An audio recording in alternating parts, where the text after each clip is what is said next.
Welcome to Enigma of the Unknown, where the excitement of Black Friday takes a dark and terrifying turn. Tonight, we unravel spine-chilling stories of chaos, curses, and eerie encounters that turn this shopping frenzy into a nightmare. From ghostly apparitions in crowded malls to cursed items that bring more than just discounts. These tales will make you think twice about joining the rush. So grab a seat, dim the lights, and prepare to discover the sinister side of Black Friday. Story number 1. The Stalker in the Parking Lot. I used to think malls were safe places. Bright lights, busy stores, crowds of people bustling about. What could go wrong in a place like that? But now, every time I step into a parking lot, my stomach tightens and my hands tremble. I've learned that danger doesn't hide in the shadows. Sometimes, it waits in plain sight, under the glow of streetlights and the hum of security cameras. It's been 6 years since I saw her. 6 years, and I still wake up in a cold sweat, replaying that night in my head, wondering if I could have done something to stop it. But the truth is, by the time I realized something was wrong, it was already too late. It was Black Friday, 2017, at the Rosewood Mall in Georgia. I was working the late shift at a small electronics store on the first floor. By the time my shift ended, it was close to midnight, and the mall was starting to empty out. Most of the stores had closed, and the flood of bargain hunters had thinned to a trickle. The place felt different at night, quieter, eerier.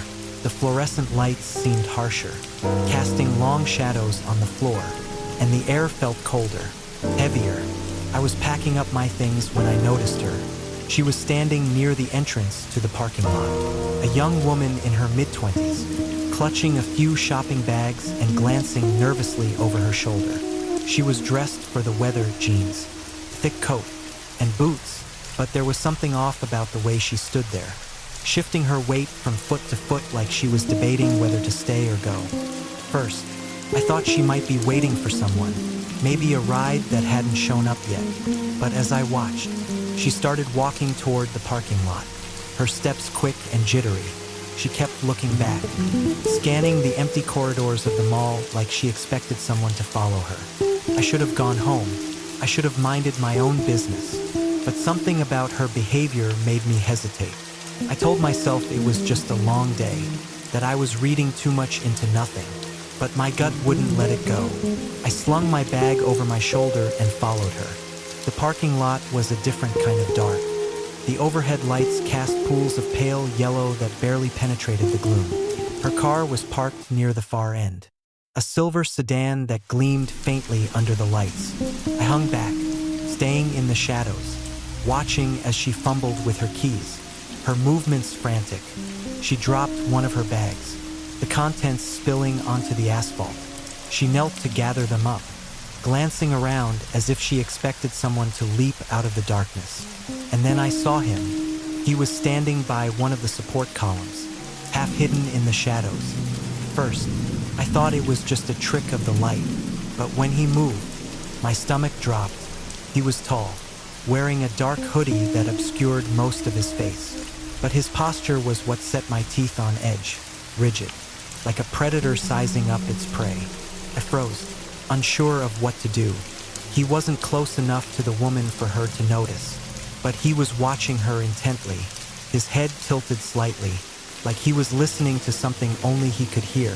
I wanted to shout, to warn her, but my voice caught in my throat.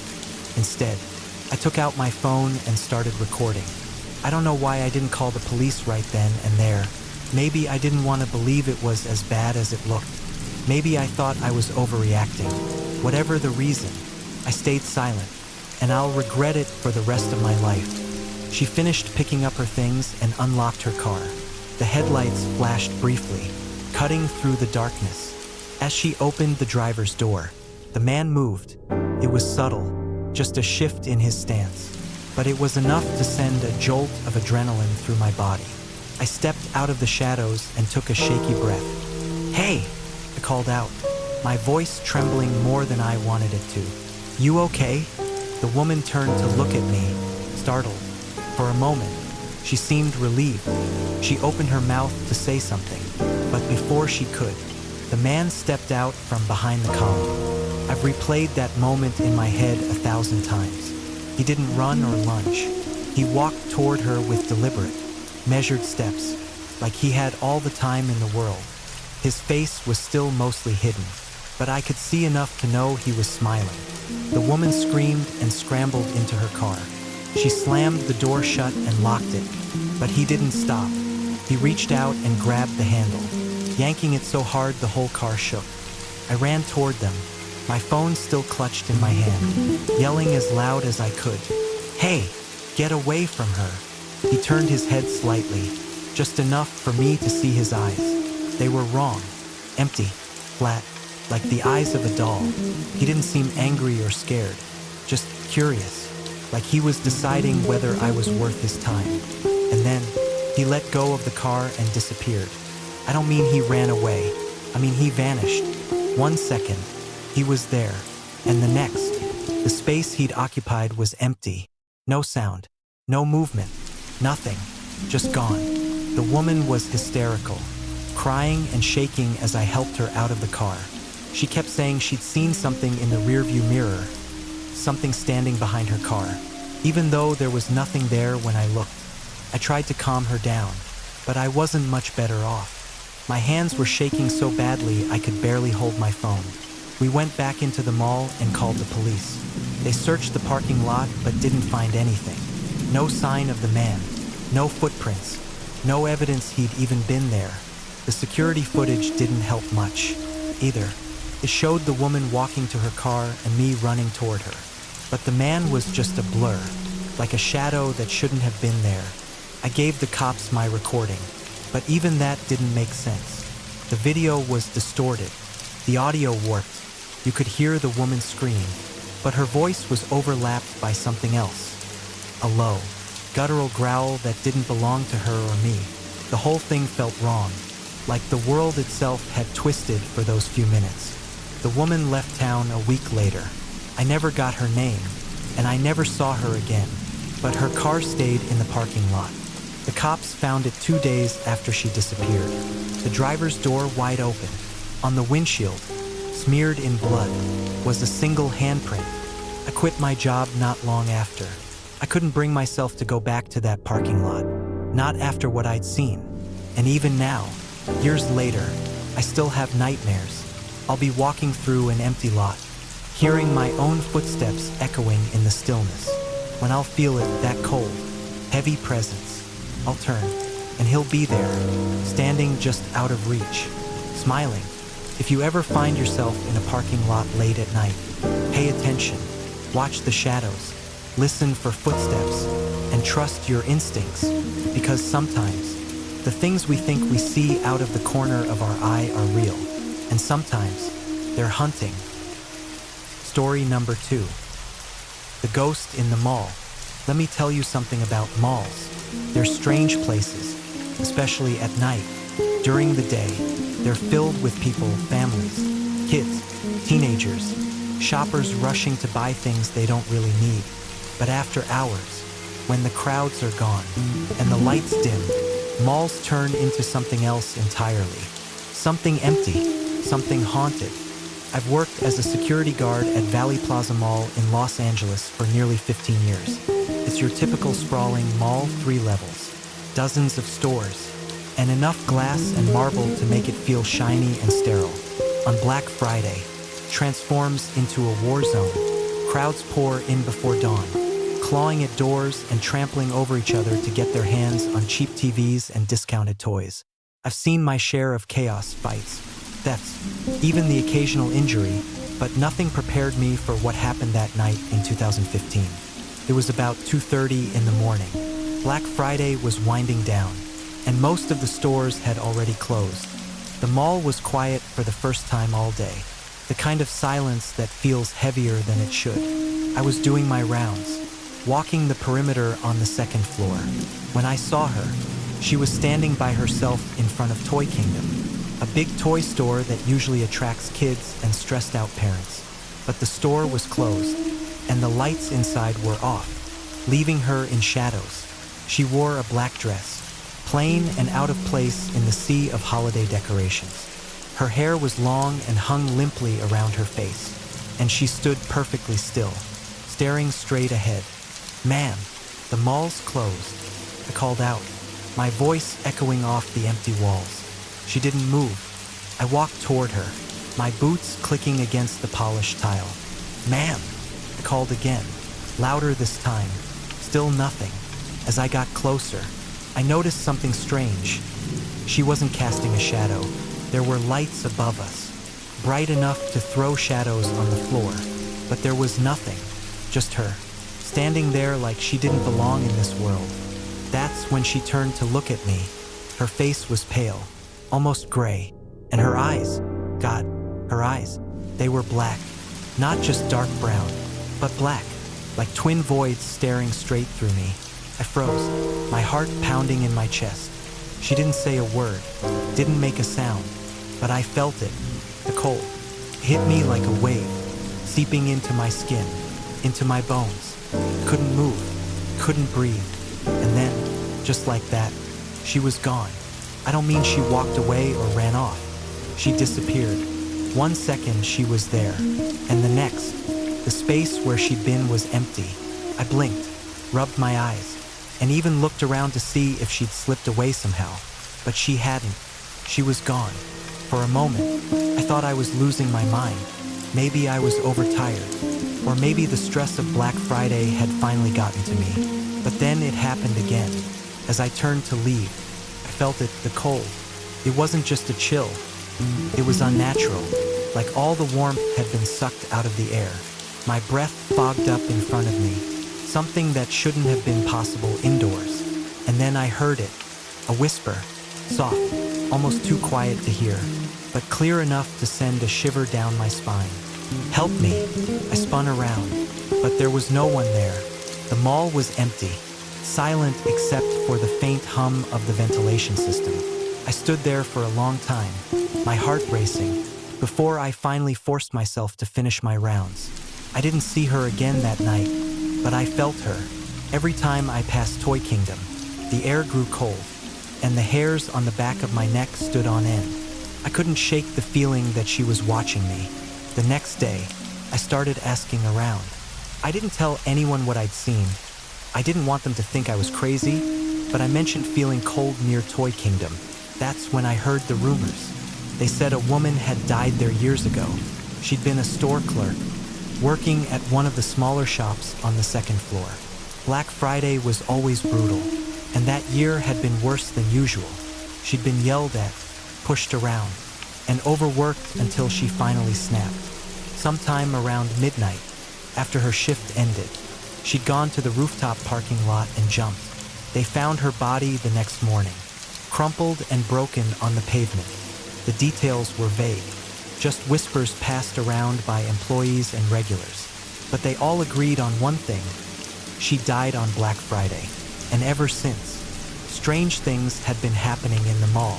Cold spots, flickering lights, shadows moving where there shouldn't be shadows.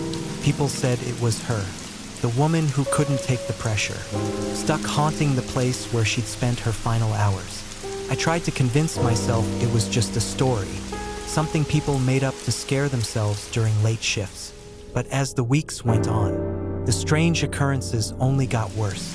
Customers complained about feeling cold near Toy Kingdom. Some said they saw a woman in black, standing in the corner of their vision. But when they turned to look, she was gone. One kid even claimed she'd whispered to him, though he couldn't remember what she'd said. I kept seeing her, too, not every night, but often enough that I started dreading my rounds. Sometimes she'd just stand there, staring at me with those empty black eyes. Other times, she'd move, appearing in one spot, then another, faster than I could track. She never spoke, never made a sound, but the cold followed her wherever she went. The last time I saw her was in December, just a few weeks before Christmas. The mall was decorated with wreaths and lights, everything bright and cheerful, but it didn't matter. The air near Toy Kingdom was freezing, colder than ever, and I knew she was there. This time, she didn't vanish right away. She stood in the middle of the hallway, looking at me, and for the first time, she smiled. It wasn't a kind smile. It was sharp, twisted, and full of something I couldn't name. And then she spoke. "You didn't help me," she said. Her voice was soft but sharp, like a knife slicing through the silence. "You let me fall." "I didn't," I started, but the words died in my throat. I couldn't move, couldn't speak, couldn't do anything but stand there as her smile grew wider, her eyes darker. The lights above us flickered, and in the brief moments of darkness, she stepped closer. When the light steadied, she was inches from my face. I could feel the cold radiating off her, seeping into my skin, freezing me from the inside out. "You let me fall," she said again, her voice echoing in my head even after she disappeared. I quit the next day. I told my boss I couldn't handle the long hours anymore. But the truth was, I couldn't stay in that mall another second. Even now, years later, I can still feel her watching me, hear her whispering in the dead of night, "You let me fall." And sometimes, just before I wake up, I see her smile. Story number 3. The Cursed TV. I've never been one to believe in the supernatural. Ghosts, curses, haunted objects, they've always been the stuff of campfire stories and cheap horror flicks to me. At least, that's what I used to think. Now, I'm not so sure. After what happened with that damn TV, I can't say for certain what's real and what's not. All I know is, I wish I'd never bought it. It all started on Black Friday, 2019. I was one of those idiots who camped outside the big box stores in the freezing cold, waiting for the doors to open so I could snag a deal. I've been wanting a new TV for years, and this was my chance to finally upgrade. The store had advertised a massive 75-inch 4K Ultra HD for half the usual price. I didn't care that the brand was one I'd never heard of. At that price, it was worth the gamble. When the doors opened, chaos erupted. People pushed, shoved, and shouted, their eyes wild with desperation. Somehow, I managed to grab one of the TVs before they were all snatched up. I even laughed to myself, thinking I'd just won the lottery of consumerism. If only I'd known what I was really bringing home. The first night with the TV was uneventful. I set it up in my living room, plugged it in, and marveled at the size and clarity of the screen. It was beautiful, the kind of thing that made you want to watch every movie you own just to see how much better they looked. I spent the evening binge-watching action flicks, and by the time I went to bed, I was thoroughly satisfied with my purchase. But things changed the second night. I was lying in bed when I heard a faint hum. First, I thought it was my refrigerator or maybe the air conditioning, but as I lay there, I realized the sound was coming from the living room. It was low, barely audible, but it was definitely there. I got up, half annoyed, thinking I must have left the TV on. But when I walked into the living room, the screen was dark. The power light wasn't even on. I shrugged it off as my imagination and went back to bed. The next night, it happened again. This time, the hum was louder, and I could swear I heard whispers mixed in. I got out of bed, heart pounding, and walked cautiously to the living room. The TV was off, just like before, but as I stood there, staring at the blank screen, I felt it, a presence. The air was heavy, thick with something I couldn't explain. And then, for a split second, the screen flickered. I jumped back, my breath catching in my throat. It wasn't a normal flicker, like a power surge or a glitch. It was deliberate, and for that brief moment, I thought I saw something, an image of an old man's face, staring out at me from the darkness. His eyes were empty, like black holes that seemed to pull me in. Then the screen went dark again. I didn't sleep that night. Over the next week, things escalated. The TV began turning itself on at random times, always in the middle of the night. I'd wake up to find it glowing softly in the corner of the room, the screen displaying static or distorted images. Sometimes I'd hear muffled voices, like a conversation happening just out of earshot. Other times, the old man's face would appear, clearer than before, his expression growing more intense. It wasn't just staring anymore, it was watching me. I tried to tell myself it was a malfunction, some weird issue with the hardware, but deep down, I knew that wasn't true. There was something wrong with that TV, something unnatural. One night, I decided to record it. I set up my phone to film the TV while I slept, hoping to catch whatever was happening on camera. The next morning, I played back the footage. First, there was nothing unusual, just me sleeping in the background while the TV sat silently in the corner. But around 3 a.m., the screen flickered to life. The old man's face appeared, staring directly at the camera. And then, slowly, he smiled. It wasn't a friendly smile.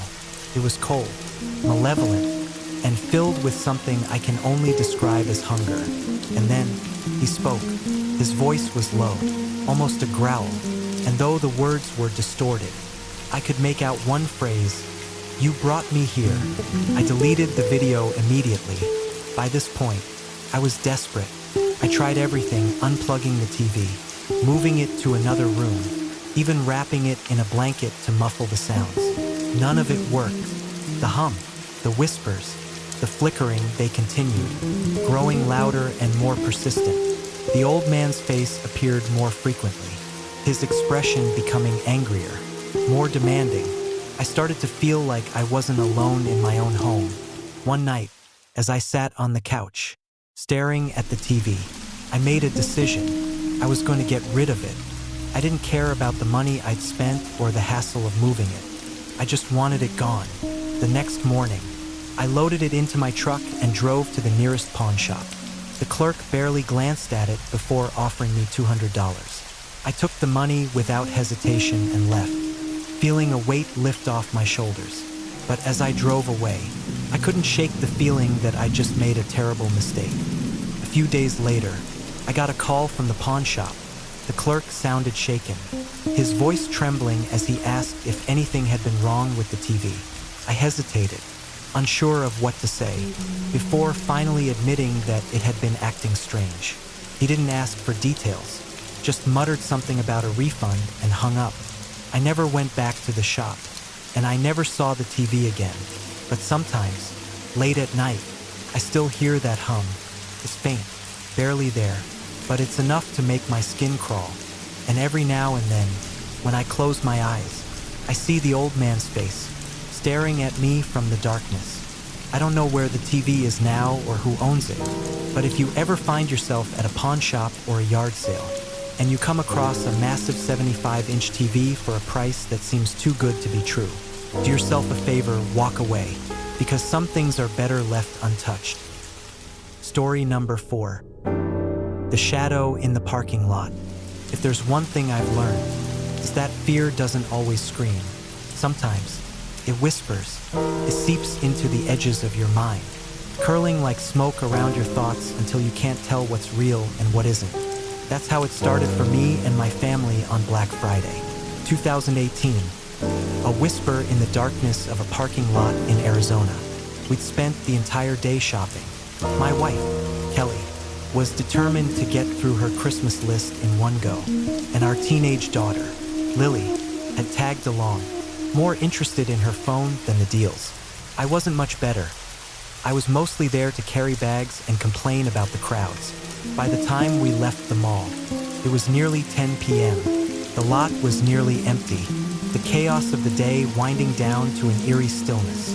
The rows of cars stretched out under flickering fluorescent lights, and the air had that crisp, desert chill that cuts right through you. As we approached our car, a silver SUV parked near the edge of the lot. I saw it, a shadow. First, I thought it was just a trick of the light, cast by the lampposts overhead. But it wasn't. It was too solid, too defined, and it wasn't standing still. It was moving, slowly, almost imperceptibly. It shifted closer to the car, its form dark and formless, like a patch of night that refused to be lit. "Do you see that?" I asked, my voice low. Kelly squinted, pulling her coat tighter around her. "What? The car?" "No," I said, pointing. "That. Lily glanced up from her phone and frowned. That's creepy. We stopped walking, standing there in the cold, staring at the thing by our car. It didn't move like a person. There was no sway of limbs, no discernible shape, just a mass of blackness hovering there. Wrong in a way I couldn't explain. Maybe it's a shadow, Kelly said, though she didn't sound convinced. Yeah, I said, trying to convince myself too. Probably. We kept walking, though slower now, each step measured. As we got closer, the shadow didn't retreat. It didn't shift or dissipate. It stayed there, waiting. And then, when we were just a few feet away, it vanished. Not like it moved or faded away.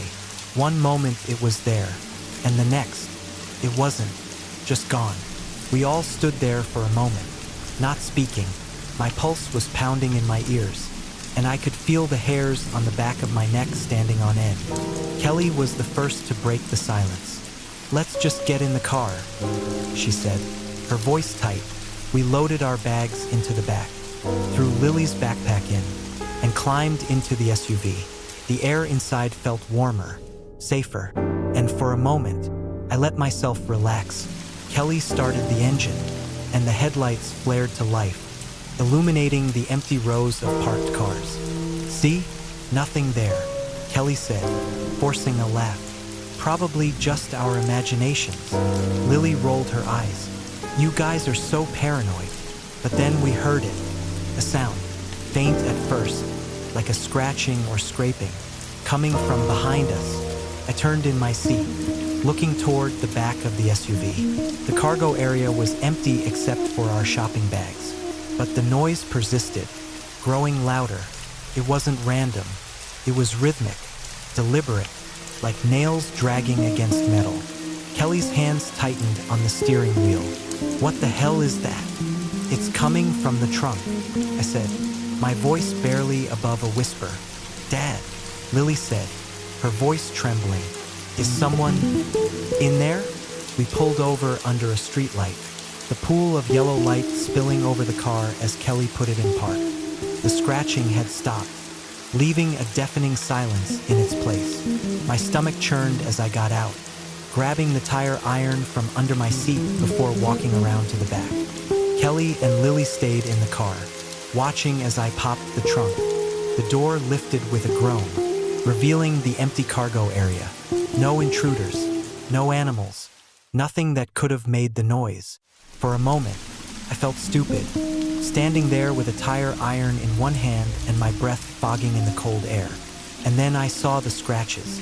They were deep, jagged lines running along the inside of the trunk, like something with claws had been trying to claw its way out. I reached out to touch them, the metal cool and rough beneath my fingers. "Do you see anything?" Kelly called from the car. I opened my mouth to respond, but before I could, I felt it, a breath, warm and damp, against the back of my neck. I spun around, swinging the tire iron blindly, but there was nothing there, just the empty lot, stretching out into the darkness. I slammed the trunk shut and climbed back into the car, locking the doors behind me. Kelly looked at me, her face pale. "What's wrong?" "Let's just go," I said, my voice shaking. "Now." She didn't argue. The tires screeched as we pulled out of the lot, the headlights cutting through the dark. I kept glancing in the rearview mirror, half expecting to see that shadow following us. But the road behind us stayed empty. For a while, none of us spoke. The radio played softly, some Christmas song I couldn't place, but it did nothing to ease the tension. Lily was the first to break the silence. "Dad," she said, her voice small. "What did you see?" I didn't answer. That night, I barely slept. Every time I closed my eyes, I saw the shadow, felt the breath on my neck. The scratches in the trunk played over and over in my mind, the jagged lines etched into the metal like a warning. The next morning, I went out to check the car, hoping daylight would make everything seem less terrifying. But when I opened the trunk, the scratches were gone. The metal was smooth, untouched, as though nothing had ever been there. It's been years, and I still can't explain what happened that night. Sometimes, when I'm driving late at night, I hear faint scratching from the back of the car. It's never loud, never persistent, but it's there, just enough to make my skin crawl. I haven't told Kelly or Lily. I don't want them to think I'm crazy, but I know what I saw, what we all saw. If you ever find yourself in an empty parking lot, and you think you see something moving in the shadows, don't go near it. Don't get curious. And whatever you do, don't open the trunk. Some things are better left unseen. Story number 5. The Curse of the Shoes. I never believed in curses. They were the kind of thing you read about in old books or hear in ghost stories told around a campfire. But now, after what happened to me, I'm not so sure. Some objects carry things with them, memories, emotions, or something darker, something that clings to you and won't let go. I learned this the hard way, all because of a pair of shoes. It started on Black Friday, 2018. Like everyone else in Chicago, I was drawn to the chaos of holiday sales, the promise of designer brands at bargain prices. I had my eyes on a specific prize, a pair of Jimmy Choo heels. Normally, they'd be way out of my budget, but I'd seen an ad for them at half price at a department store downtown. Felt like destiny. I arrived at the store before dawn, shivering in the cold with hundreds of other bargain hunters. The moment the doors opened, it was madness. People shoved and screamed, grabbing anything they could. I barely managed to elbow my way to the shoe section, where I spotted them. A pair of sleek black stilettos, elegant and understated. They were in my size. Felt like fate. The price tag was almost too good to be true. $1.50 for shoes that normally cost over $600. I didn't think twice. I grabbed them and headed to the register, feeling triumphant. If only I'd left them there. That night, I wore the shoes around my apartment, breaking them in. They fit perfectly, like they were made for me. I felt glamorous, confident, but as I walked across the living room, I noticed something odd. The shoes made no sound. No click of the heels on the hardwood floor. No creak of the leather. Just silence. I chalked it up to the soles being new and didn't think much of it. But when I took them off and set them by the door, I could have sworn they moved. Just a little, barely an inch. I laughed at myself, blaming my overactive imagination, and went to bed. That's when the nightmares started. In the dream, I was running. It was dark, and I couldn't see what was chasing me, but I could hear it, heavy footsteps pounding behind me, growing closer with every step. No matter how fast I ran, I couldn't escape. The air was thick, suffocating, and the ground beneath me felt wrong, like I was running through molasses. When I tripped and fell, I turned to see them, shadows, tall and shapeless, reaching for me with long, twisting fingers. I woke up screaming, drenched in sweat. I tried to shake it off as just a bad dream, but the feeling lingered. The next day, I couldn't stop glancing over my shoulder, convinced I was being watched. It was irrational. I knew that, but the unease was there, gnawing at me, and it got worse every time I wore the shoes. The first time I wore them out, I was meeting friends for dinner downtown. As I walked to the restaurant, I felt it again, that sensation of being followed.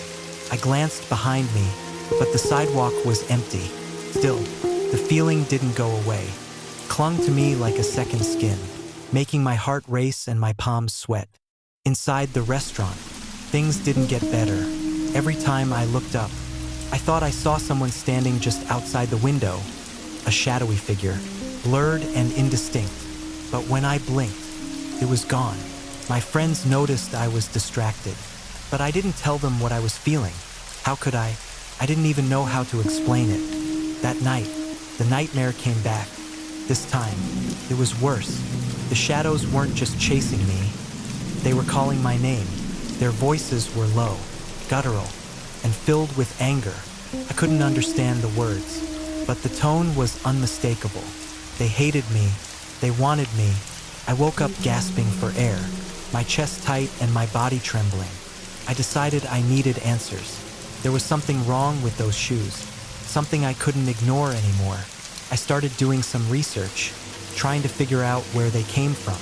The department store didn't have much information, just a vague note about them being part of an overstock sale.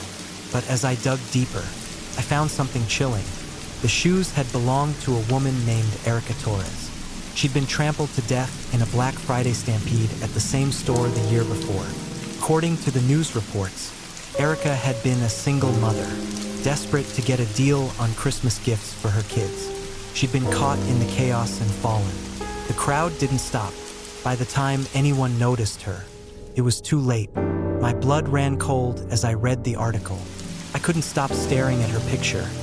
A smiling woman with kind eyes, holding her children in her arms. And on her feet were the shoes, the same shoes I'd bought. I tried to get rid of them. I really did.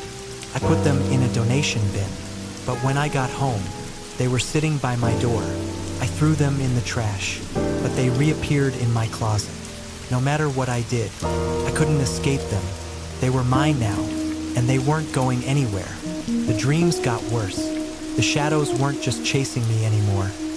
They were catching me.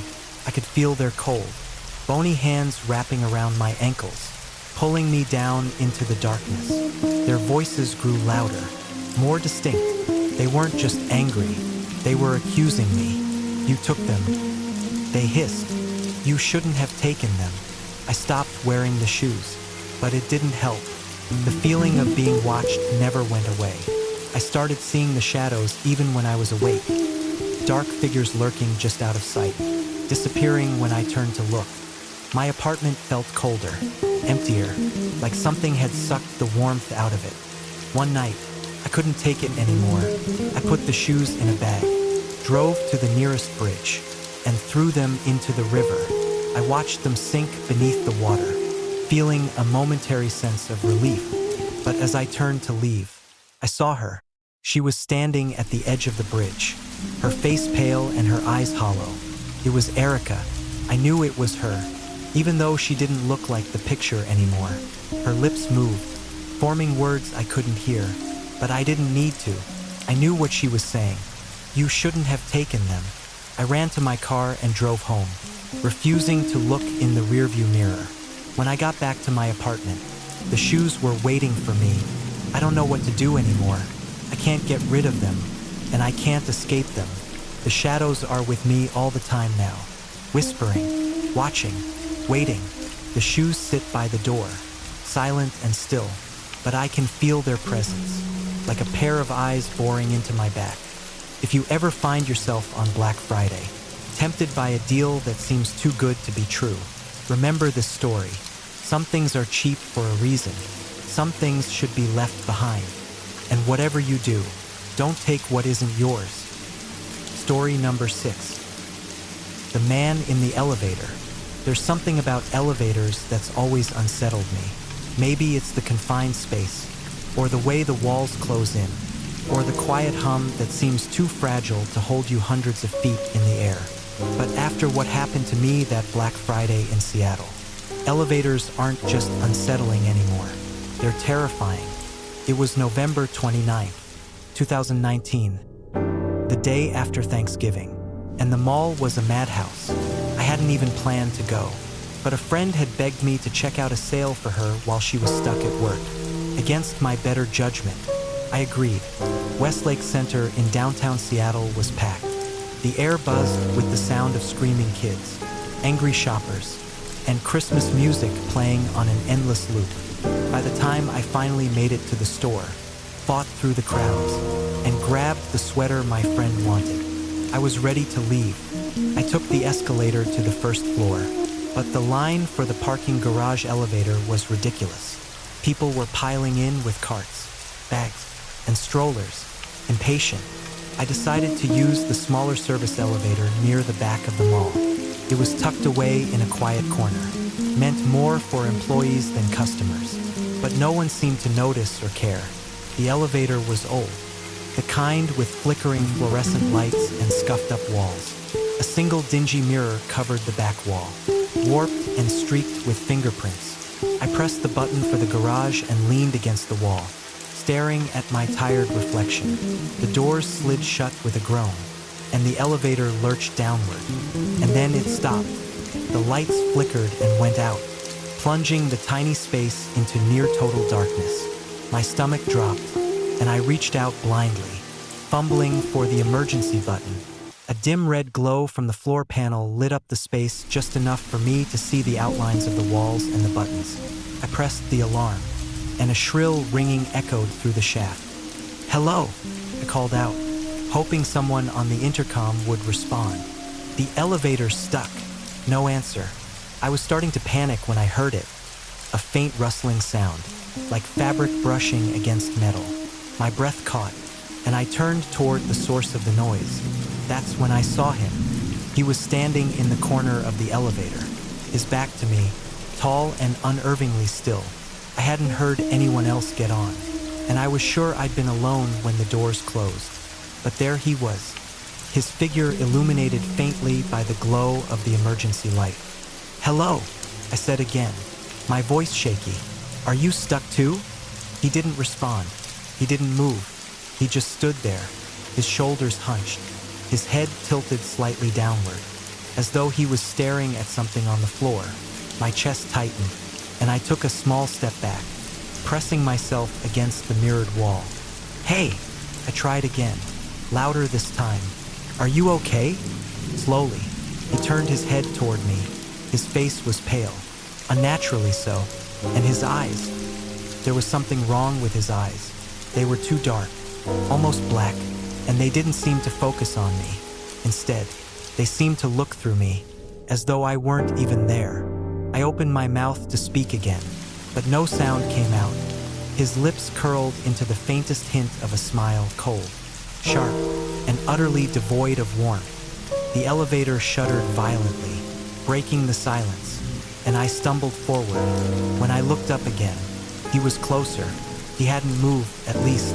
I hadn't seen him move, but now he was standing just a few feet away, his body impossibly still, his head tilted to the side like he was studying me. I pressed myself against the wall, my fingers scrambling for the emergency button again.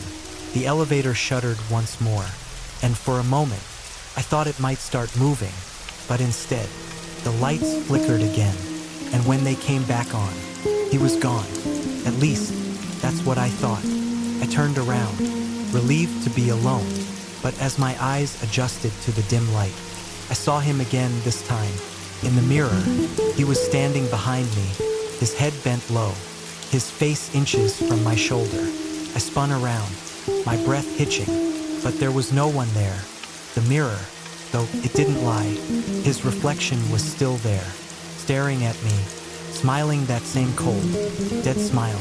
I pressed my hands against the wall, staring in disbelief as his reflection leaned closer, his dark eyes locking onto mine. "Why are you here?" I whispered, my voice trembling. I didn't expect an answer, and I didn't get one. He just stood there in the mirror, watching, his body perfectly still while mine shook with fear. The elevator jolted again, and the doors finally creaked open. Bright light flooded in, and I stumbled out, nearly collapsing onto the floor of the parking garage. A mall security guard rushed over, asking if I was okay, but I couldn't find the words to answer him. Was there someone else in there? I managed to ask, my voice barely above a whisper. He frowned and shook his head. "No, miss. You were the only one in the elevator." I looked back at the open doors. The elevator was empty. The mirror on the back wall reflected nothing but the dim interior and the glow of the emergency light. I tried to brush it off as stress or exhaustion, but the nightmares started that same night. I dreamed of the man in the elevator, his pale face, his dark eyes, his crooked smile. In the dreams, he didn't just stand there. He followed me, his movements slow and deliberate, his breath cold against the back of my neck. And then there were the mirrors. I couldn't look into one without seeing him standing behind me, his reflection warped and blurry, like something out of a nightmare. Even when I closed my eyes, I could feel his presence, lurking just beyond the edge of my vision. It's been years now, and I still can't ride elevators.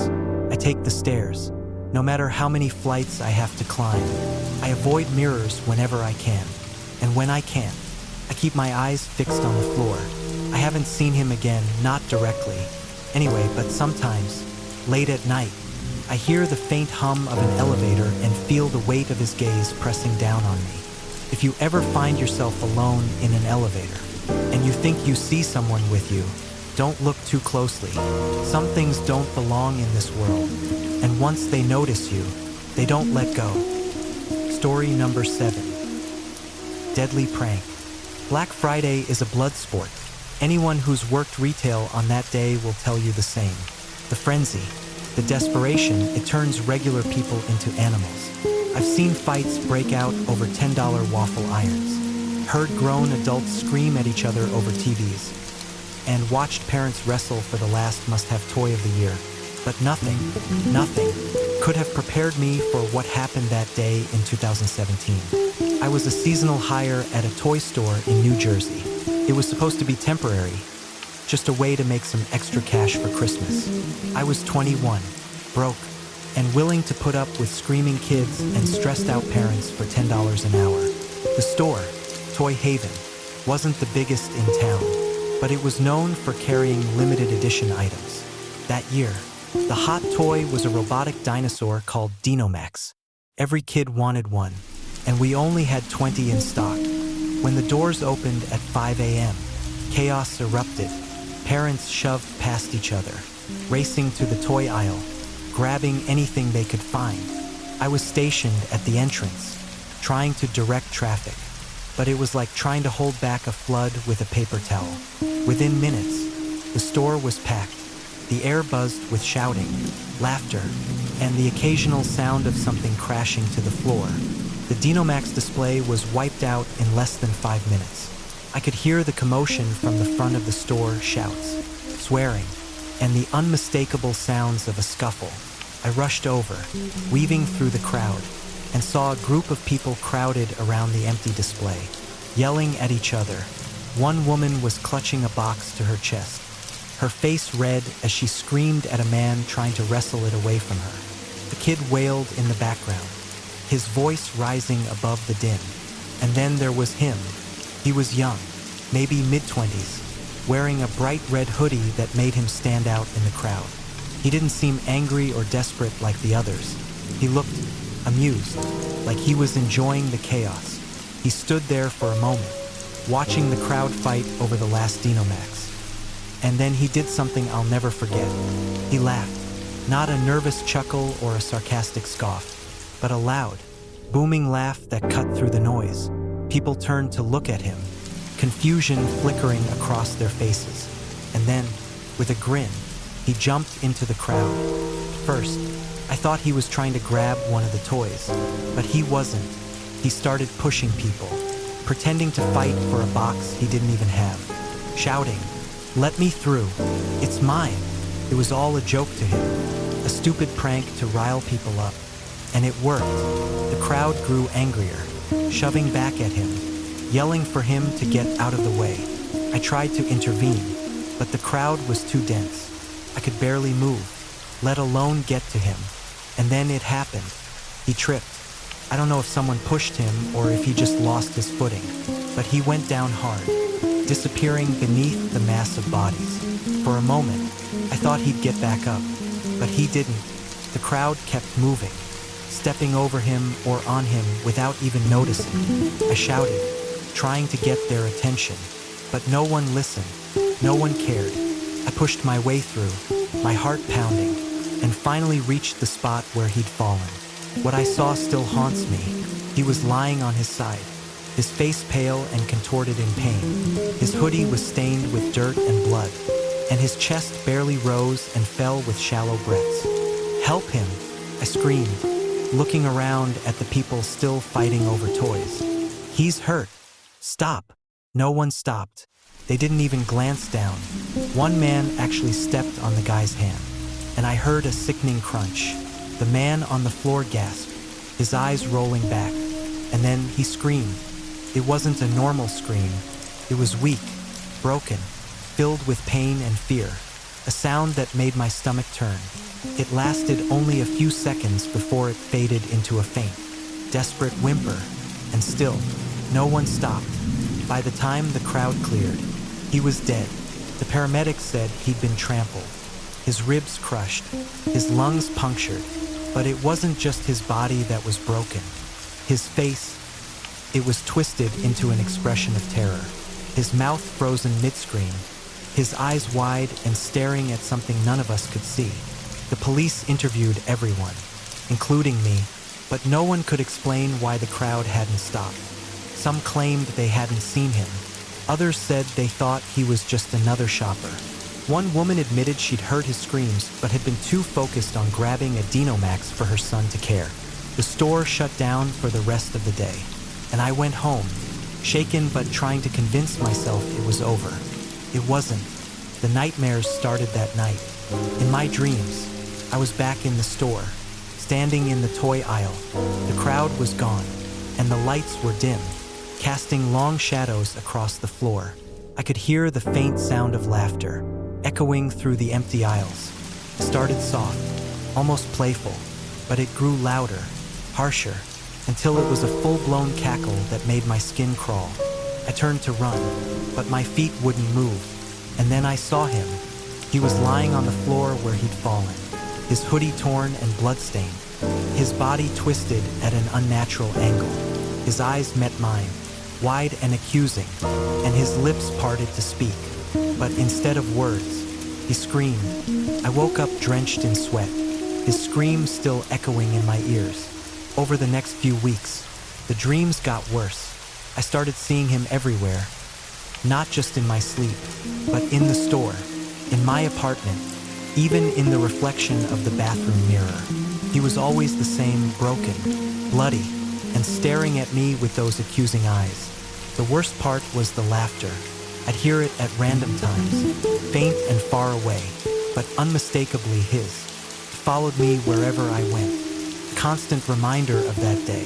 One night, as I was closing up the store, I heard footsteps in the toy aisle. I called out, thinking it was a customer who'd stayed behind, but no one answered. The lights flickered, and for a brief moment, I saw him standing at the end of the aisle, his head tilted, his face twisted into that same haunting expression. "You let them kill me," he whispered, his voice low and guttural. "You didn't stop them." I ran out of the store and never went back.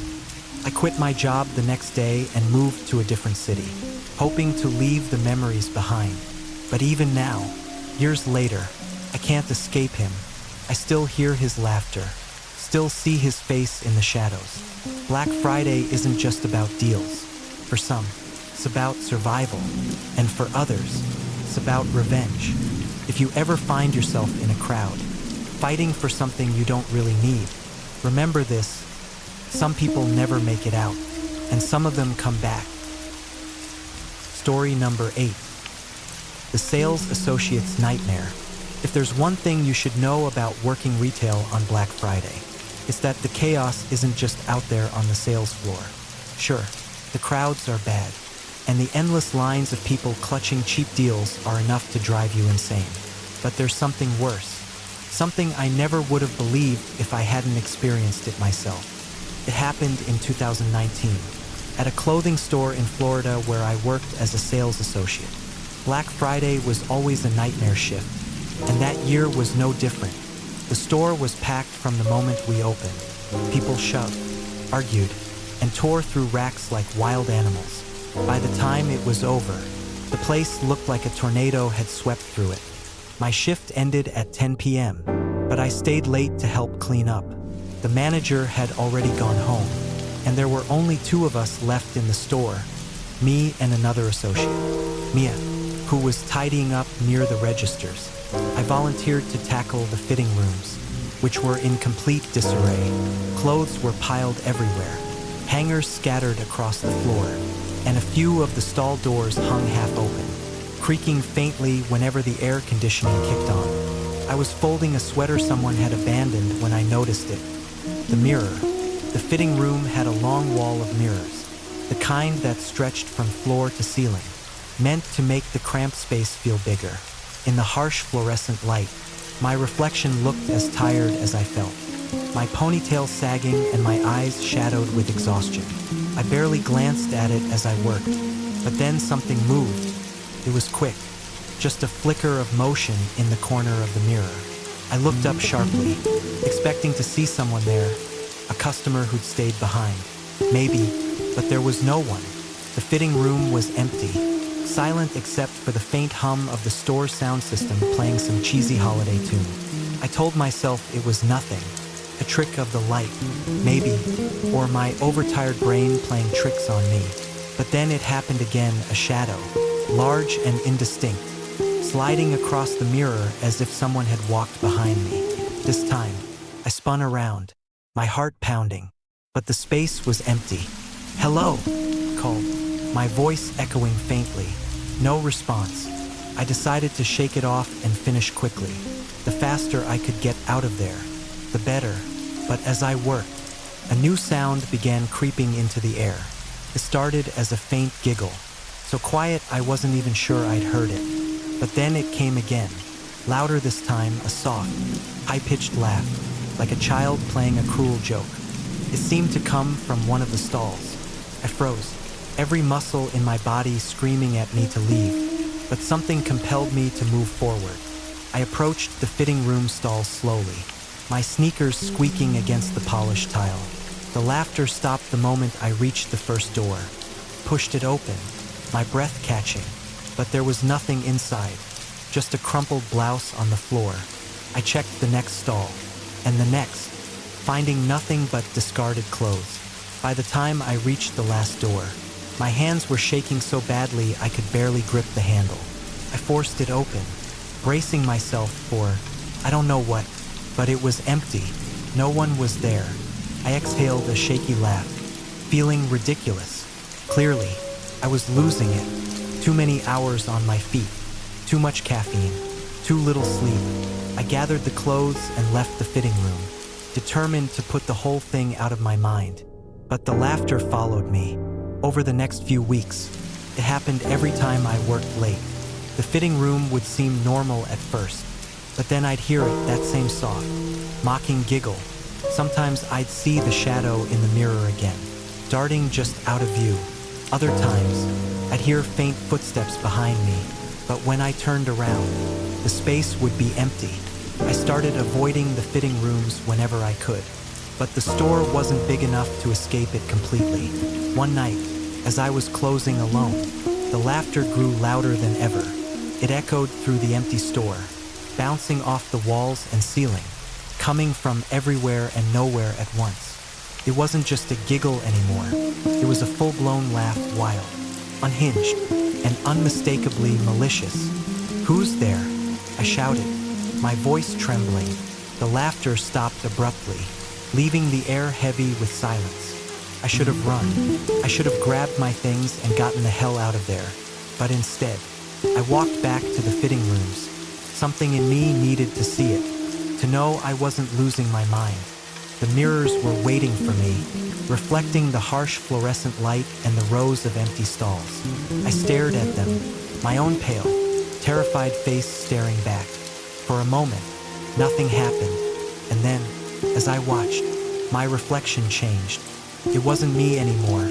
The figure in the mirror was taller, darker, its face obscured by shadows. His body was distorted, stretched in ways that didn't make sense. Its limbs too long, its movements jerky and unnatural, tilted its head, as if studying me, and then it smiled, a wide, crooked grin that sent a bolt of ice down my spine. I stumbled backward, tripping over a pile of clothes, but the figure didn't move. It just stood there, smiling, as if it was waiting for me to do something, and then it stepped out of the mirror. I don't remember much after that. I think I screamed, but no sound came out. The next thing I knew, I was outside the store, sitting on the curb with my knees drawn up to my chest. Mia found me there when she came in for her shift, and I tried to tell her what had happened, but the words wouldn't come. She called the manager, who sent me home for the day. I never went back. I don't know what I saw that night. The store shut down a few months later, and the building was torn down to make way for a new shopping center. But sometimes, when I walk past mirrors, I see it, just for a second. Out of the corner of my eye, a tall, dark figure with a crooked grin. And sometimes, late at night, I hear it, the laughter. If you ever find yourself working alone, especially in a place filled with mirrors, be careful. There are things that live in reflections, things that don't belong in our world. And once they notice you, they don't let go. Story number 9. Death in the crowd. I can still hear the footsteps, sometimes, in the dead of night, when the world is eerily quiet. The sound echoes in my mind, footsteps pounding relentlessly, chaotic and frenzied, not from one person, but from a mob. The thudding, rhythmic and heavy, carries the weight of hundreds of bodies surging forward. I often wonder if those sounds are real or just remnants of a nightmare that has haunted me for over a decade. Back in 2008, I worked at a Walmart in Long Island. The job was ordinary, stocking shelves, assisting customers, and trying to stay polite even when they weren't. But that morning was different. It was Black Friday, the day when people would do anything for a bargain. My shift started at 3 a.m., and I found myself standing near the front doors, staring out at the crowd through the massive glass panes. Outside, hundreds of people were already gathered, pressed together, faces pushed against the glass like ravenous animals. The cacophony of shouting, laughing, and pounding on the doors filled the air, making it hard to focus. Jamal, a young warehouse worker who had only been with us for 2 months, stood beside me. He was always cheerful, full of energy. He glanced at the crowd and smirked. "They look like zombies, don't they?" he said.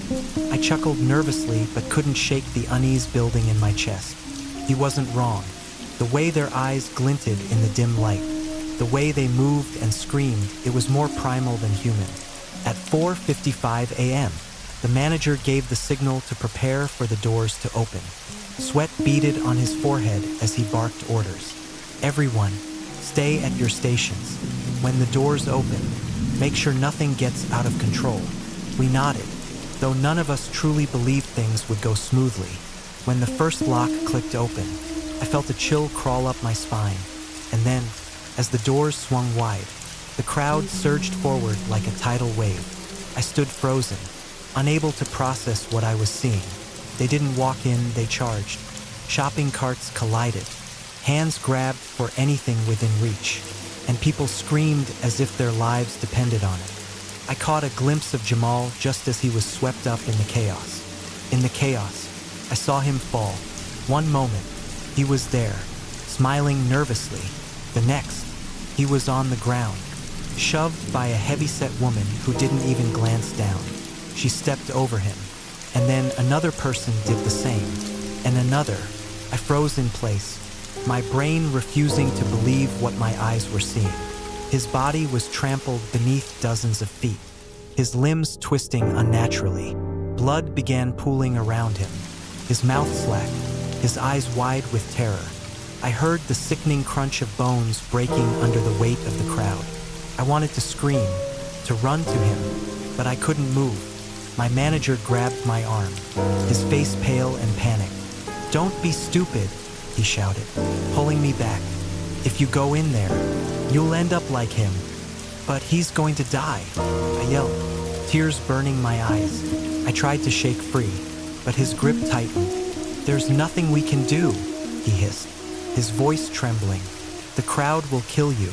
2 minutes passed, though it felt like hours, before the mob dispersed enough for us to reach Jamal. His body was broken, lifeless, his face frozen in an expression of horror. I knelt beside him, my hands trembling as I touched his shoulder. His skin was cold. I couldn't stop crying, but deep down, I knew it wouldn't bring him back. He was gone, but that wasn't the end. In the days that followed, strange things began happening. First, I thought it was just my imagination. I'd hear footsteps echoing through the store long after it had closed, the sound faint but distinct. Sometimes, I'd hear whispers, low, unintelligible murmurs that seemed to come from the dark corners of the warehouse. One night, as I was stocking shelves alone, I caught sight of a shadowy figure standing at the far end of the aisle. I called out, but no one answered. When I walked toward it, the shadow vanished. Then came the dreams. Every night, I dreamt of Jamal, but he wasn't the Jamal I remembered. In my dreams, he stood at the entrance of the store, his face pale, his eyes glowing red. Blood dripped from his mouth as he stared at me. "Why didn't you help me?" he asked, his voice cold and echoing as if it came from a distant, hollow place. I tried to explain, tried to tell him I couldn't, but he didn't listen. He just kept walking toward me, his bloodied hands outstretched, his steps slow but deliberate. I'd wake up drenched in sweat, my heart racing, but the nightmare didn't end when I opened my eyes. During my shifts, I'd see glimpses of him, his reflection in the glass doors, his figure lingering in the darkened corners of the store. Sometimes, I'd hear him calling my name, his voice low and chilling. "You didn't save me," he would say, over and over, constant reminder of my failure. One night, while closing up the store, I heard footsteps approaching. I turned, expecting to see a coworker, but it was Jamal. He stood in the middle of the aisle, his eyes glowing like embers. His voice was soft but clear. "Do you remember the footsteps?" he asked. Before I could respond, he stepped closer, his presence suffocating. I felt a cold hand wrap around my neck, and everything went black. When I woke up, I was sitting outside the store, my breath ragged and my hands shaking. I never went back after that. I quit my job and moved away, hoping to leave the memories behind. But the footsteps still follow me. In the quiet moments, when I'm alone, I can hear them. They're always there, a reminder of that day, of my inaction, of Jamal's final moments, and I know they'll never stop. Thank you for joining us tonight on Enigma of the Unknown. Black Friday is more than just a day of deals. It's a time where the shadows come to life, and the line between reality and horror blurs. If these stories sent chills down your spine, don't forget to like, subscribe, and share your own eerie shopping experiences in the comments. Until next time, stay safe, stay vigilant, and remember, the best deals might not always be worth the price.